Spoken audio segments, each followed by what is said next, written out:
wondered what therapy is like or what your loved ones talk about when they are with their therapist? Well, now you can be a fly on the wall in a real therapy session, an unnoticed observer. During this episode, you'll hear a real group therapy session with a modern twist. Our group therapy sessions are done as a mock podcast where participants are encouraged to have open dialogue about their mental health and addiction challenges.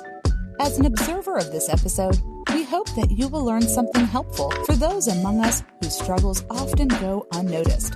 All personally identifiable information has been removed for the privacy of the participants. Thank you for listening. Welcome to Rehab. Yeah! All right, welcome to Rehab. That was Curly, and it's his last show. He was a favorite, and certainly the OG of the group for a long time now. OG of a group, and man, it's been such a. I'm gonna start this off. This is your goodbye group. Bye. Yeah, that's it. We just got bye, and then the group is over. It's been such an honor. Back. It's been really such an honor getting to work with you, and I've seen you grow so much, and it's been really cool. It's like one of the good things about this job, that and the free coffee occasionally. But is getting to see unbelievable progress in people. And let me turn that off. Sorry. I just want to say, when you first got here, I mean, you were always really, really nice and really respectful. But I felt like when you first got here, you weren't right. And you can correct me if I'm wrong. I felt like you weren't really here to do the work at first. You were just kind of let me see what this is and feel it out. He's like, I don't belong here. For the first week, but I don't think I saw you in the first week. Well, when I first started working with you, my feeling was that you were very laissez-faire about this group and about stuff. You were here, but I had to nudge you to talk, and you were just taking it in, but you weren't an active participant. Yeah. That's how I remember it.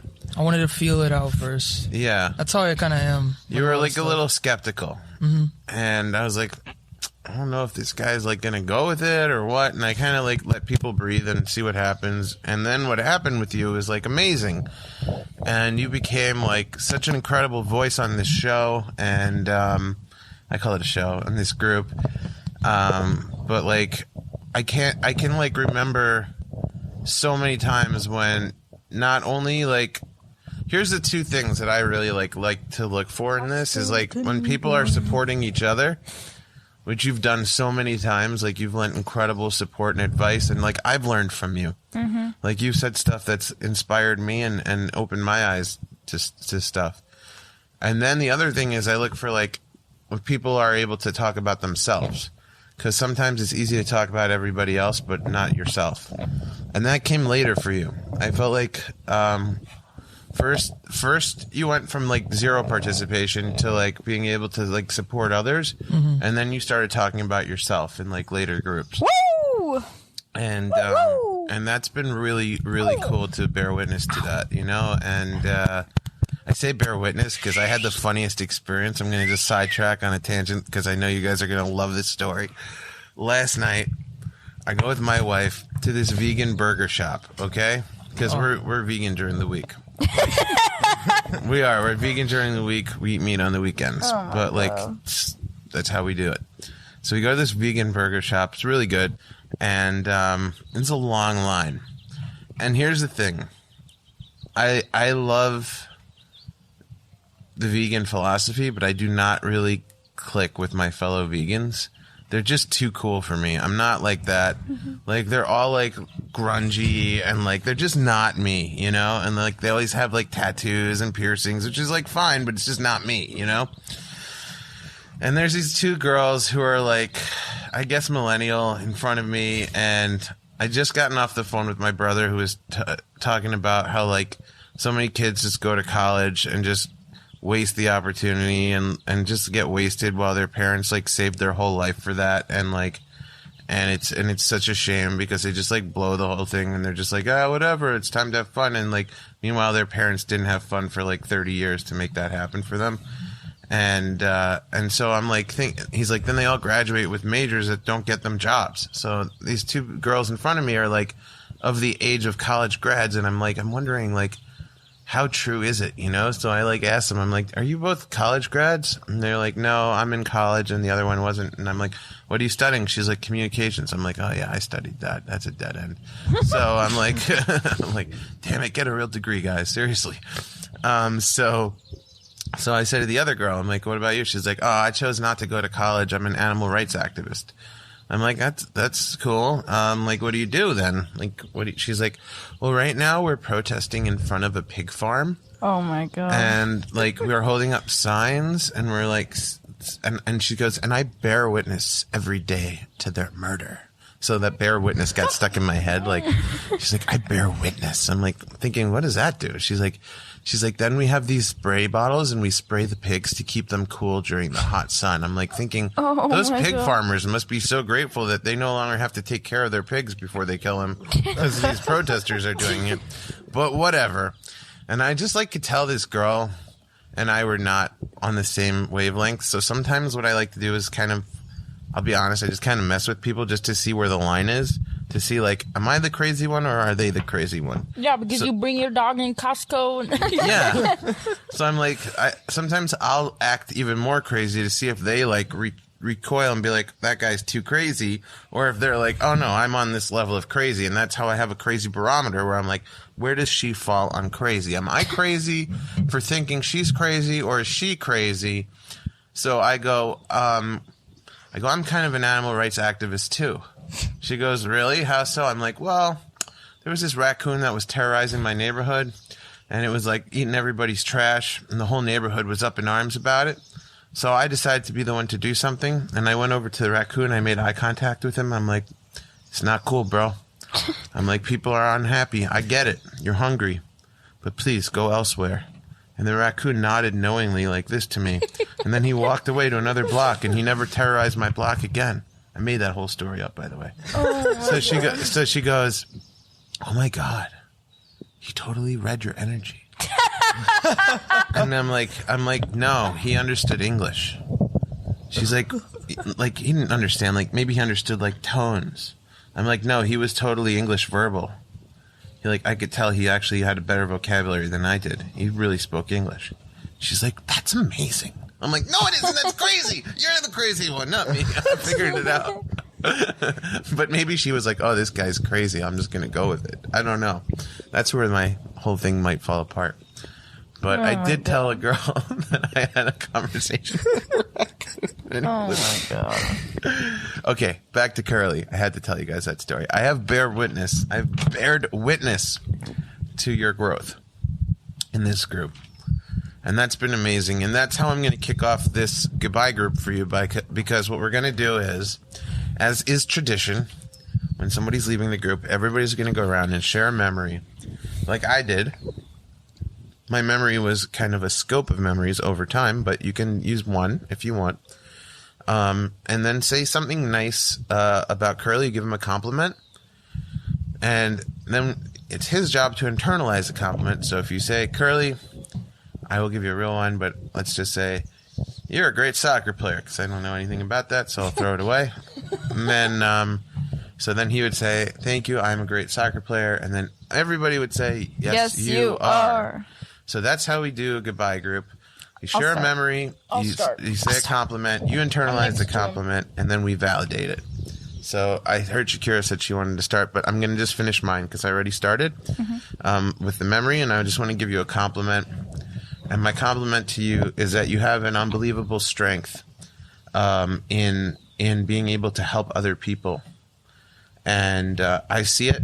I've seen it here with you many times, like the amount of support and the way your brain works, like you're able to really cut through a lot of emotionality and get to the core of people and understand them.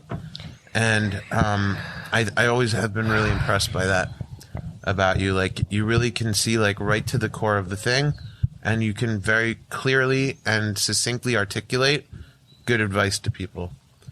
So my compliment to you is that you have very strong intuition. I have very strong. The microphone. I have very strong intuition. Yes, you do. All right, Shakira, you're up. Okay. I'm just gonna say, I will never forget you choking on water. First time I met you. And that was my first impression of you, and I was like, what the... Anyway. And you are someone who is really easy to talk to, and I really enjoyed that about you. And you're always giving good advice, and I like it that you like make sure you're okay before you're like go out and help other people. Like, you don't forget about yourself. And it's like better to take, it's like easier for me to take advice from people like that, because you could tell like they're taking care of themselves and they know what they're saying. And I'm gonna miss being a god with you. I'm gonna miss you too. Miss being a god with you. And a compliment. So my compliment to you is that you are really enjoyable to talk to and be around. I am really enjoyable to talk to and be around. Yes, you are. Thank you, Shakira. Who's going next? Maxwell. Maxwell. Yeah. Yes. You are super intelligent. You have an understanding of everyone. Somehow you get everyone here in some way. And it's just incredibly awesome to be around you and talk to you. My God. and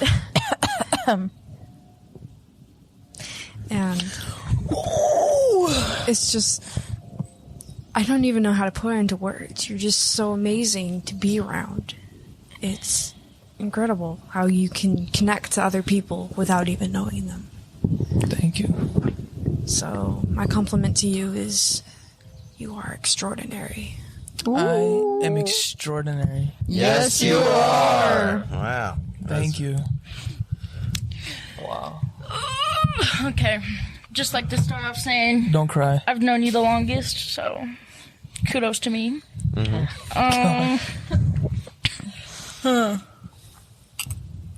I guess my first memory of you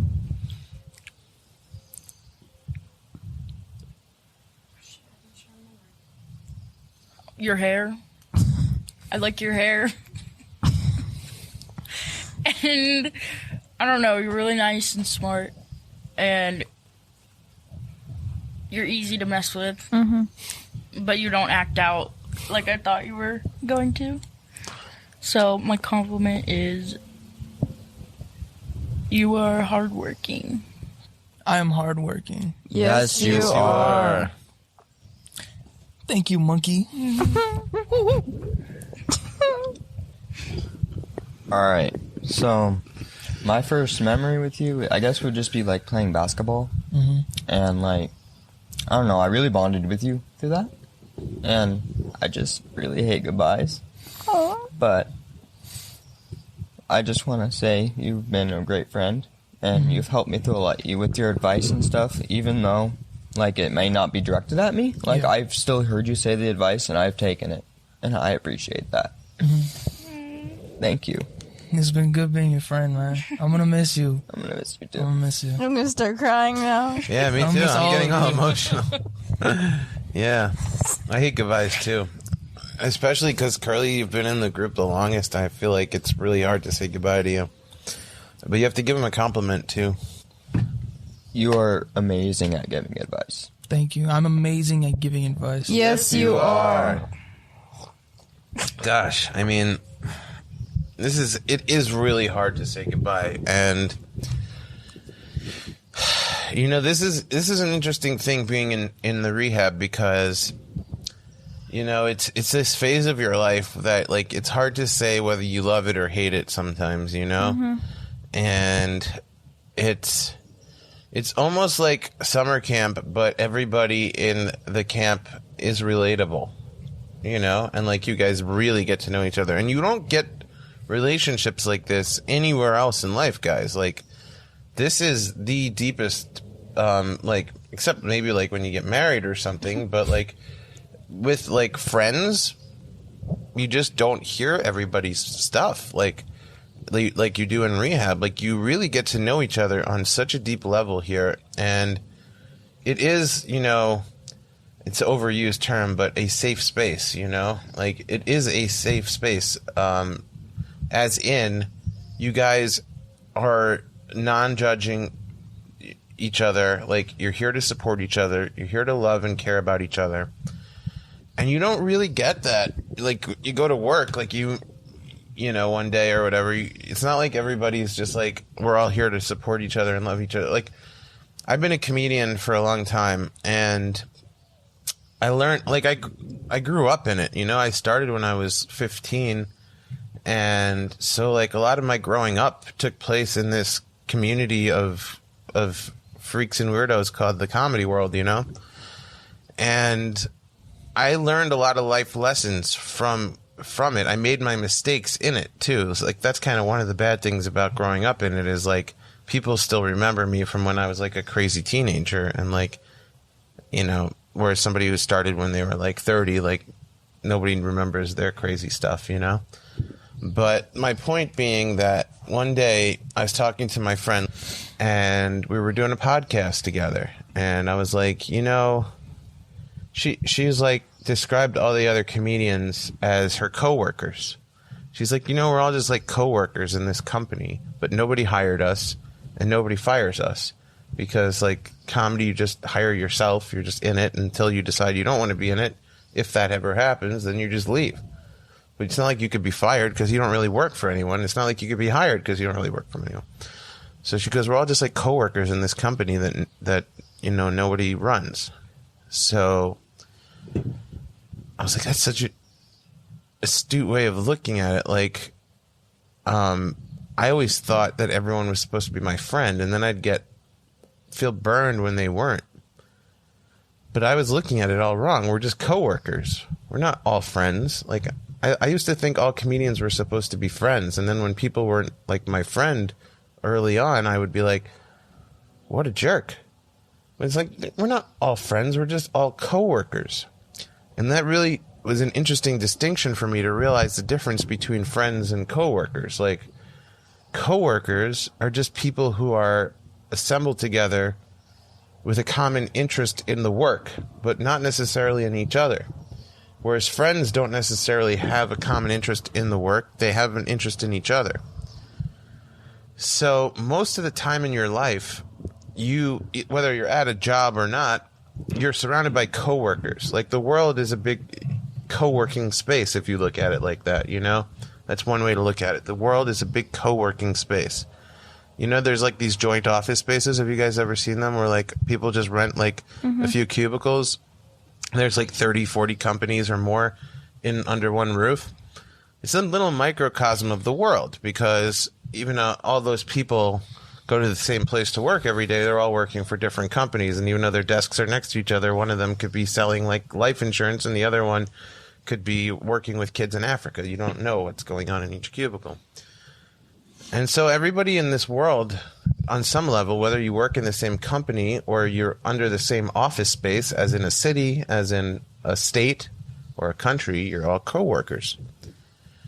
And then these friendships that form in these co-working spaces, as in life, you know, are always based not on common interest in work, but on common interest in personality. So when you wind up in a rehab, this is a really long way to get to it, but when you wind up in a rehab, it's like you've already been plucked out of the co-working space personality-wise. You're like, here, all you guys have some kind of quirk to your personality that you're working on, and you've all been taken out of this thing, and we've pre-assembled a group of friends that you don't even have to do the work to find out that you guys are friends. Like, we already know that you're all compatible friends. You all have this commonality that you would be friends, so you don't have to go and find each other in the world. We found you for you. and we've put you together in a group. And now we're going to force you guys to be fast friends by having you share every intimate thought and detail of your life. We're going to fast track these friendships like you'll never see before. Like, whereas it might take you 10 years to feel trust and comfortable enough to share one thing like this with a real life friend, here you have like a week before, everybody knows everything, right? More or less. So it's kind of like when you're saying goodbye to Curly, it's like kind of like you're saying goodbye to a friend who you've known for 30, 40 years, in a way, you know? Mm-hmm. So it's a really tough goodbye. But the bright side of that is that life, the big co-working space exists outside of here. And now you guys have each other. And now you guys have this bond for life that you can choose to, continue or not, once you leave here. But like, rehab friendships are not like any other friendships you'll ever make in your life, because you never get this unique experience of like fast tracking a friendship 30 years, except here. So I always suggest take advantage of it. Like, I know some people in past rehabs of mine have like formed groups on Facebook and stuff, and they still stay in touch, and like they still get together sometimes. I actually just ran into somebody who used to be in this group, and I ran into him on the sidewalk, and he's like, "Hey, Shark Man." And I'm like, "What's up?" I haven't seen him in forever. And he's like, "Yo, I just saw so-and-so and so-and-so and so-and-so." And I don't remember anyone's names because I only use fake names on the show. Like, I know you as Curly, or Monkey or Maxwell or Shakira. And I don't remember your name because you're just newly to it. What is it? It was Sync. I'll remember it. So he doesn't remember the group names. The group names kind of fade away. Like, I don't think you guys will remember your name in this group even a month from when you leave. It just kind of like becomes like a closed off part of your memory.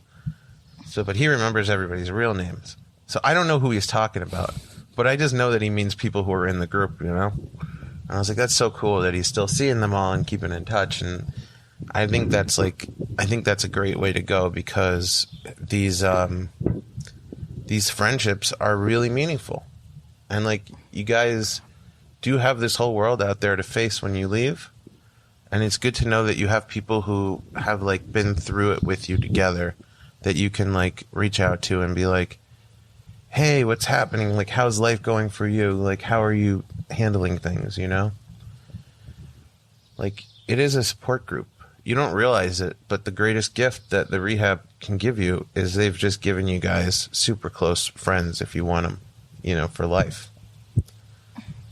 It's like they can give you lots of support and lots of help and lots of advice. They can make you cry. Yeah.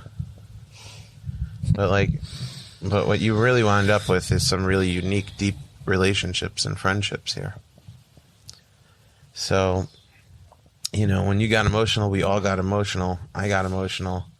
And I'm like, I better hold it together. I'm like the group leader here, but it is hard, And I like really take so much value and appreciation in you guys opening up in these groups and like allowing me into your lives and hopefully helping you. It's a privilege, and it's not like any other job.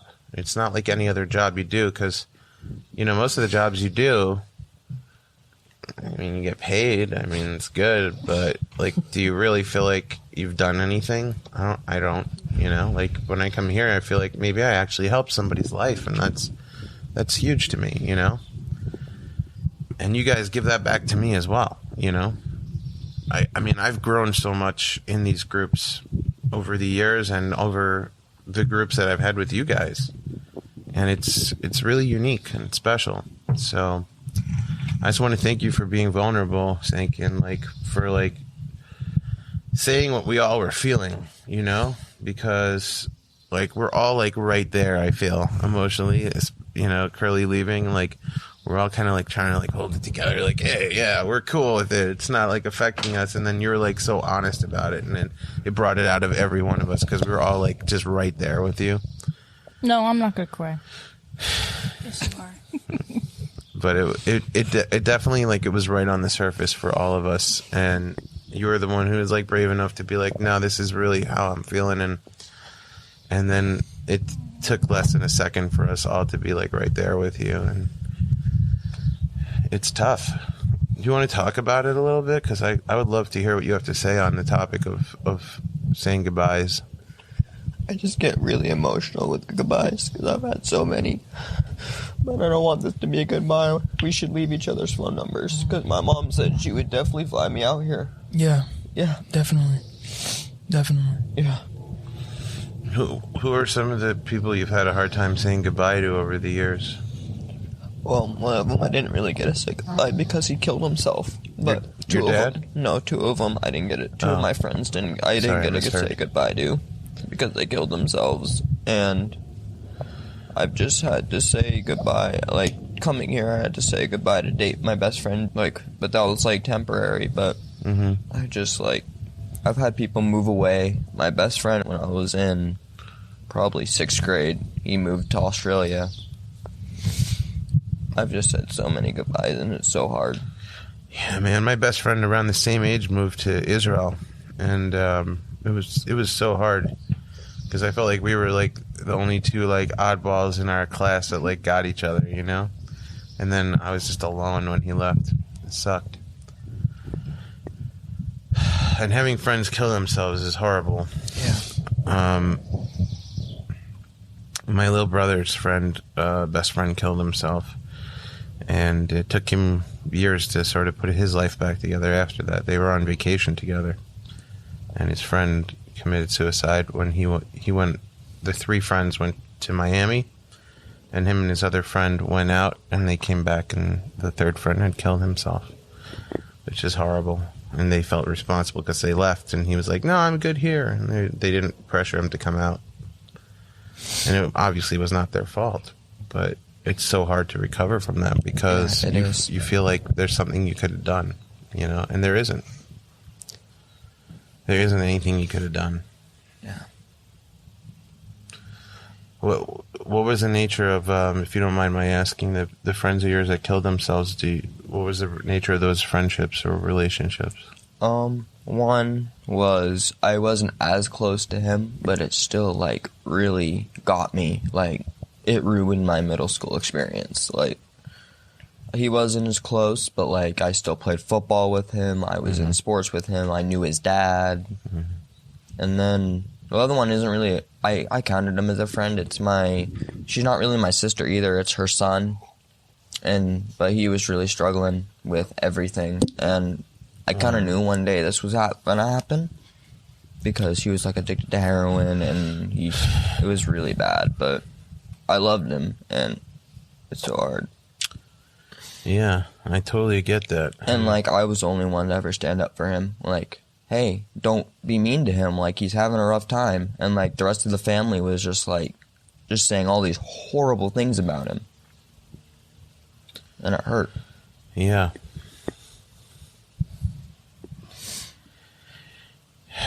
I mean, it's just such a tragic thing when somebody. Does anybody else here know someone who's killed themselves?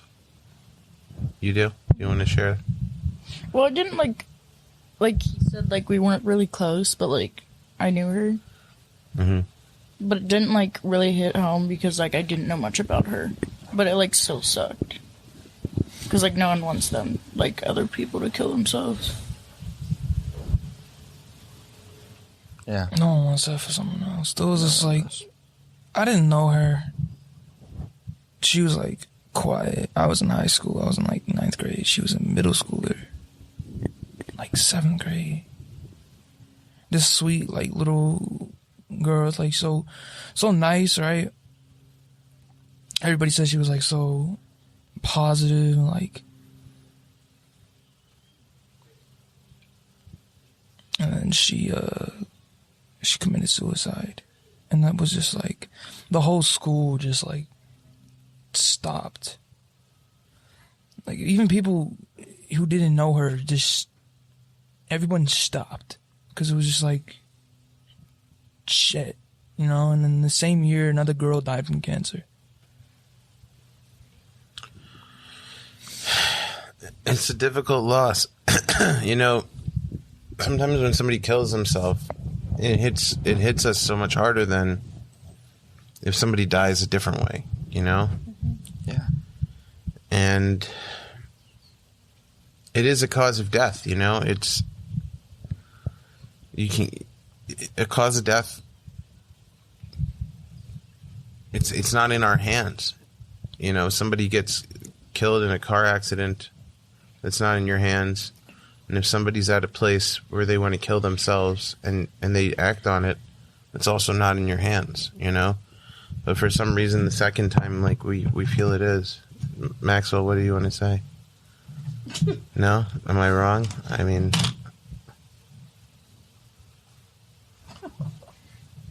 It's just that I was that kid, like, the one who wants to do it. Like, people were my friends, and I feel like they didn't want to be, and they were just doing it because they had to. And then I continuously tried to kill myself, and I don't know why. Maybe it's because I felt bad for them. And I know that, like, I've done it before. Like, I didn't want people to suffer from me. I feel like I'm a disease, and I'd rather just die out than make people suffer. And that's one reason why I try and kill myself all the time. Mm-hmm. Why I tried to commit suicide in the house. Because I felt like you guys were just being too nice, and you guys didn't really need me, and I was just bothering you. I've been where you are. I have to. And, like, don't think about it. Wait, go ahead. Yeah, no, I've been there, like, I've been a lot of places, alright, a lot. No, I've been a lot of places, and I've been there too, and it's just, thinking about it, you know, it's fucked up how many places I've been in the past, like, couple years, but, it's, understand, like, you're not a burden, okay? And I know you don't believe it. And I know it's hard to take in and it's hard to believe, but you're not. And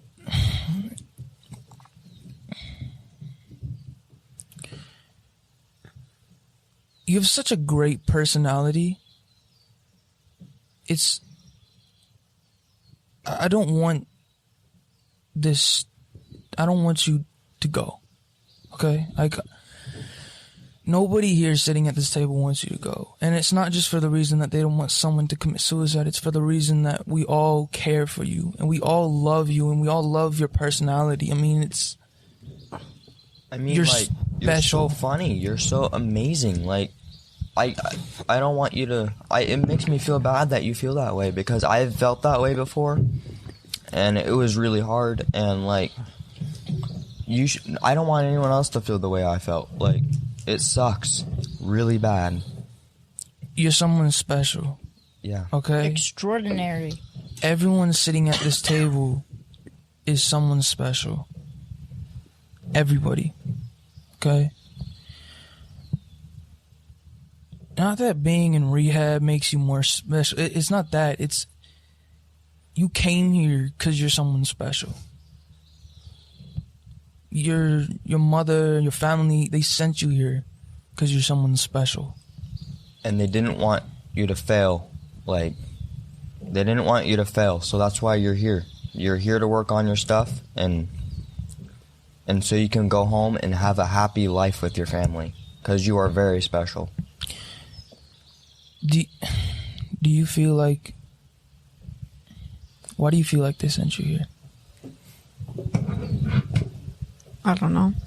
Huh? What'd you ask? Why do you feel like they sent you here?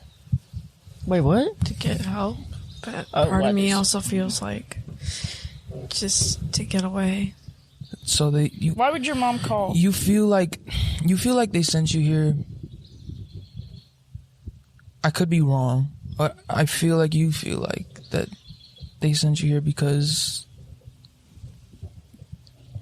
they didn't want to deal with it. Why'd they send your sister here? That's kind Is that Why'd they send your sister here? because she needs help.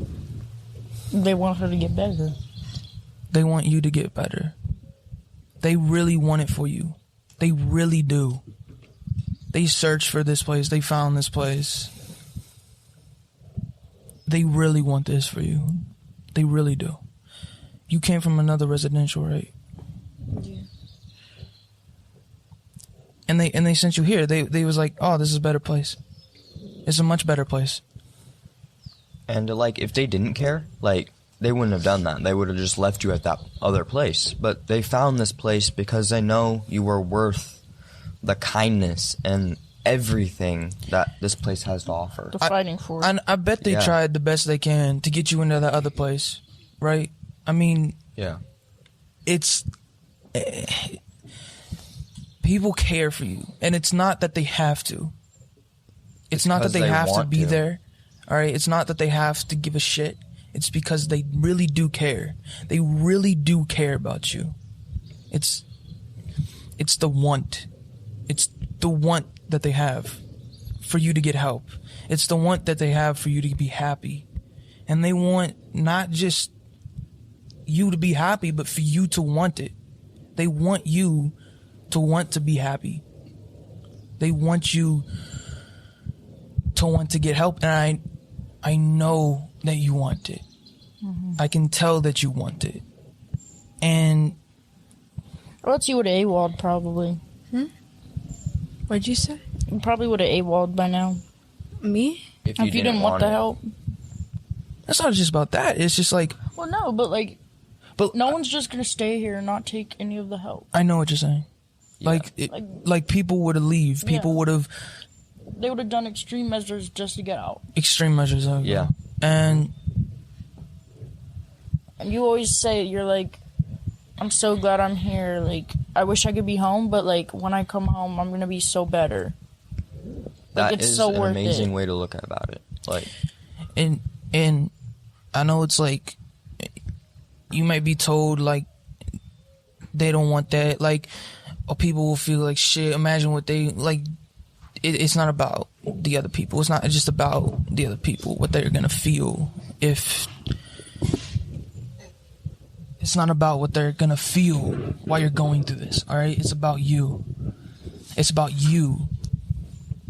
I don't think you like the feeling. Go on. I know you don't. Right. And I know you want to feel present and feel happy. And The first step to like wanting yourself, the first step to like being happy is like being okay with yourself. it's I laugh at that because I feel like Exactly, you laugh at it now, but like, trust me, once you get out of here, you're gonna be like, I should have listened to her. Like, you never that's because I don't love myself. you exactly, that's why Listen. you're not happy. okay, do so you want to be happy? Yeah. Everyone And wants this- to be happy. It's still a question. True. I've learned this.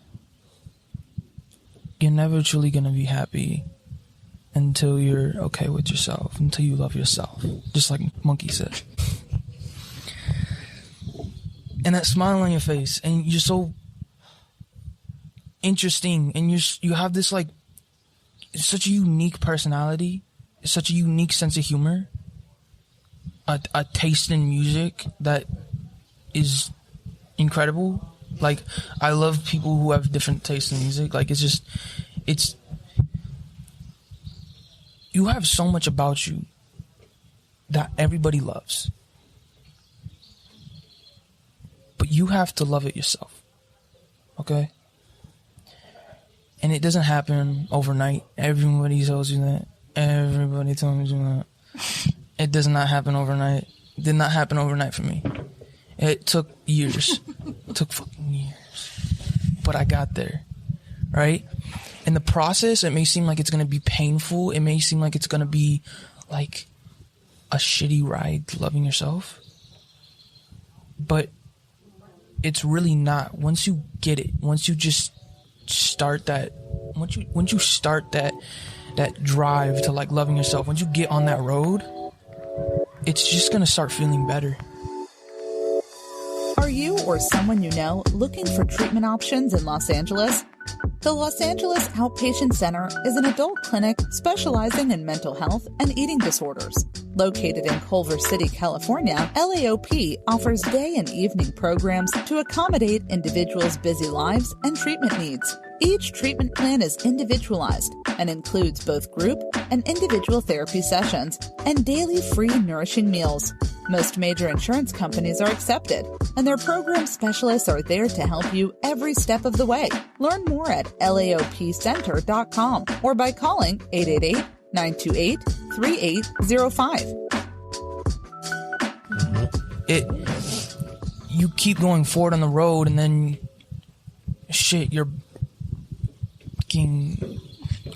your car is gonna stall, right? Yeah. It's gonna stall at some point. And it's just about getting that shit fixed. It's just about getting right back up, right back into that, and keep going. It's kind of like when you see like a snowball falling down a mountain, you know, and it gets bigger as it collects more snow.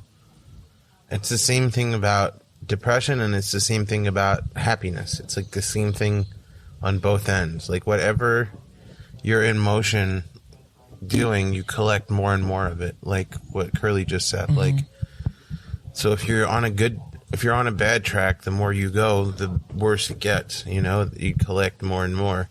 If you're on a good track, the same thing happens. Like, the more you start to love yourself, the more you pick up self-love.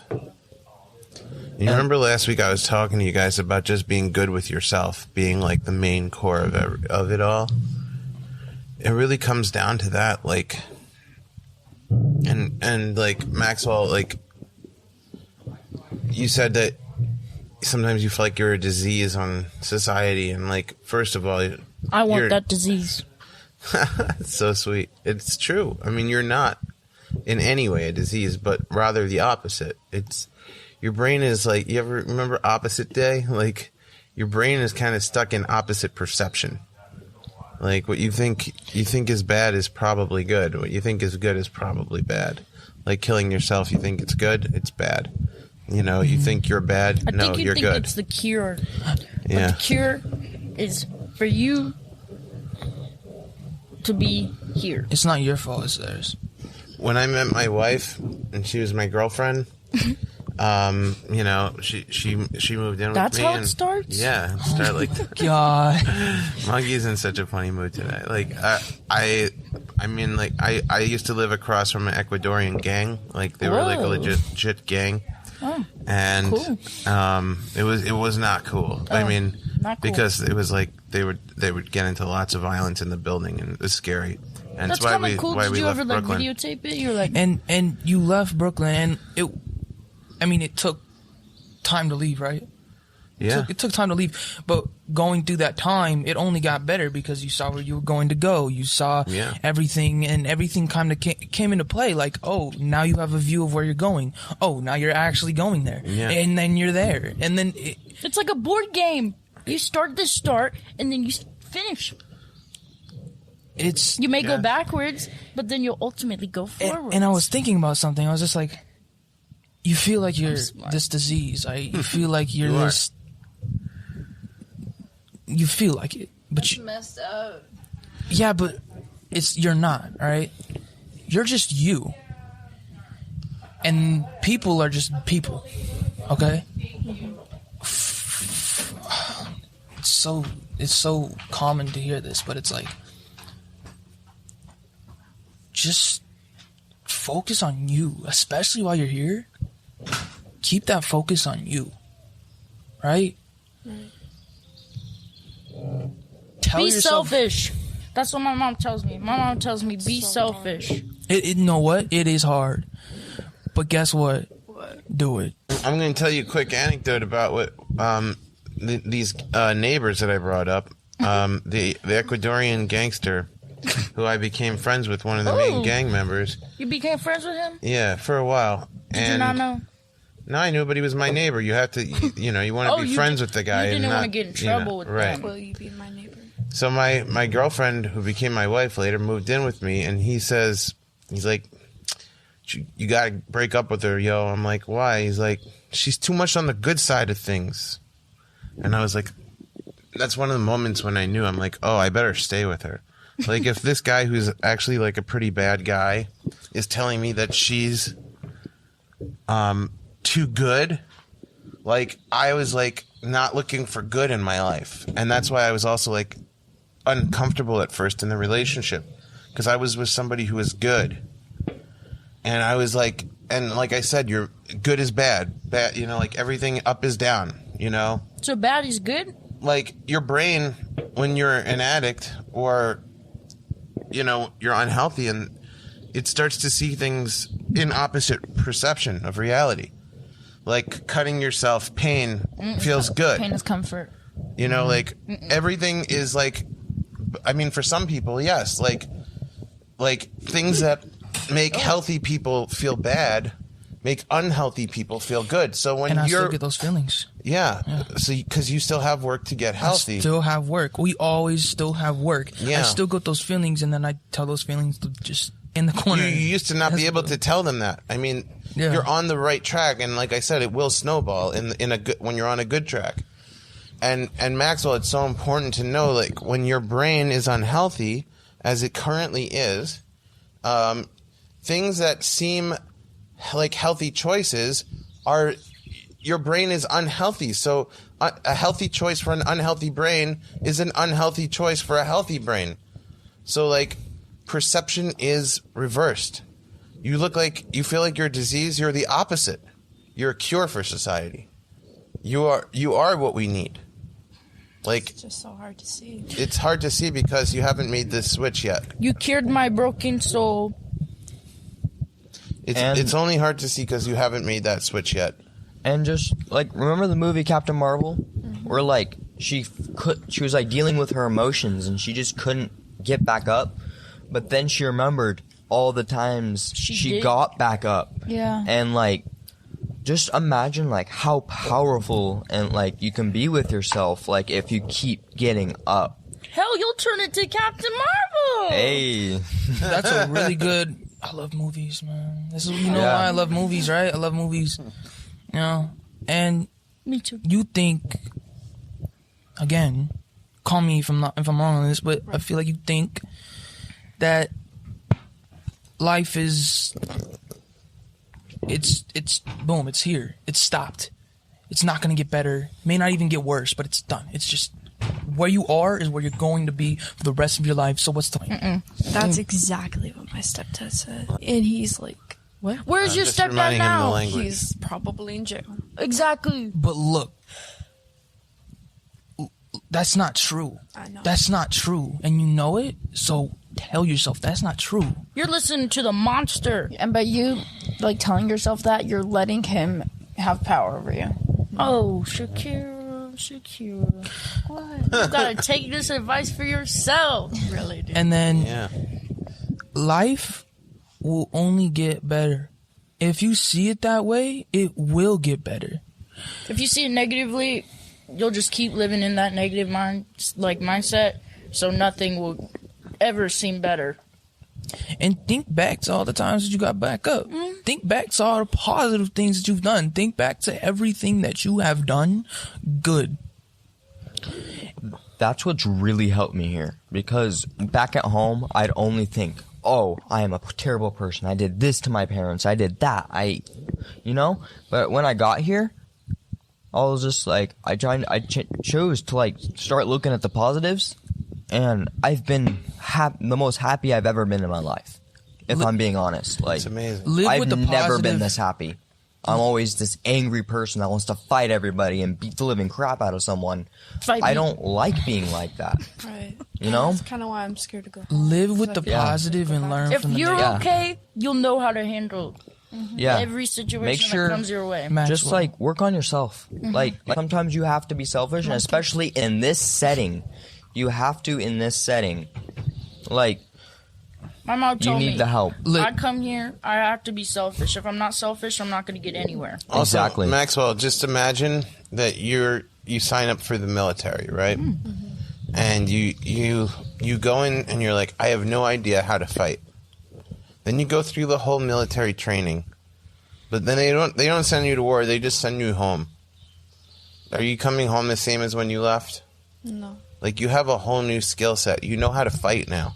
You know how to fight these thoughts, and you know how to fight these feelings, and you have support, and you have friends that you can stay in touch with, and, you know, thank God there's things like Facebook so you guys can stay in touch, and you can reach out to each other and be like, I mean, phone numbers. I'm feeling I like don't this. think any of us use Facebook. Yeah, I don't think. Does any of us use Really? Is Facebook? Facebook No, outdated? I mean, I had Facebook's dead. Facebook, but I don't like, have Facebook. I don't use Facebook.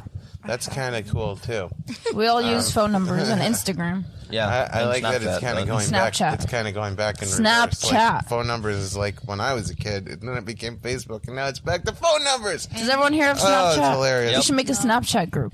Listen, like I just have something I don't know to how say. to use Snapchat. I want you to, Curly, I want you to say this and close the group out with it. And I just want to point out that everything we complimented you on, you exemplified it, this group. Yeah. And, like, you stepped up and like, I kind of took a back seat for a good chunk of the group and let you kind of run it just now. I don't know if you noticed that, but you did an amazing job. And, like, I wanted to let you shine, and you did, like, unbelievably. And, like, I think you inspired everybody at this table just now, and this is what we love about you. It's one of the things we love about you, and it is the compliment that I gave you, and you showed it, like, and I want you to close out the group today and give this final piece of advice. Thank you, and it's a good way to close it off, because I was gonna say, live with the positive and learn from the negative. And learn from how you feel from the positives. But you live with the positive, your life gets better. And when you learn from the negatives, your life gets better. And when you notice how good you feel with the positives, your life gets better. And I know it sounds so stupid, maybe, when people are like, not like what I'm saying, but when people are like, be positive. Always be positive. Focus on the positives. Smile. Keep positive. Smile. Do this. And they don't give a Stop reason to playing it. the victim. They don't show you something that's real to it. I'm showing you that this is really real. And I can't stress that enough, because I did it. If I can do it, all of you Anyone can can do it. Of course. Yeah. If I did it with everything that I've done, everything that I've gone through, all the different paths that I've taken, I almost died countless many of times. I've been in situations, I'm lucky. I'm really lucky. I've been through a ton of it. And I'm telling you, I'm here right now. I am happy with who I am because I focus on the positives. I live with the positives. I learned from my mistakes, and I learned from all the negatives. He doesn't live in the past anymore. I don't live in the past, and it feels great. Thank you, Curly. Thank you, everybody. You want to end the group off? I'm gonna miss you, Curly. We're all going to miss you. Love you, man. Thank you, everybody, for listening in. I hope y'all have a great day, a great evening, and a great night, and a great good morning tomorrow. That's Japanese. Thank you.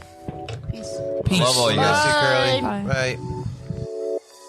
Thank you for listening to Unnoticed Observer, your window into group therapy. Each episode covers a new theme to open the conversation about mental health and offer insight and guidance. New episodes are released every Tuesday at 9 a.m. Pacific Time. Join us on your favorite podcast listening app, and make sure to subscribe and follow us on Facebook at Unnoticed Observer Podcast for more. And remember, if you or someone you love is struggling with any mood, behavioral, or personality-related matters, there is help.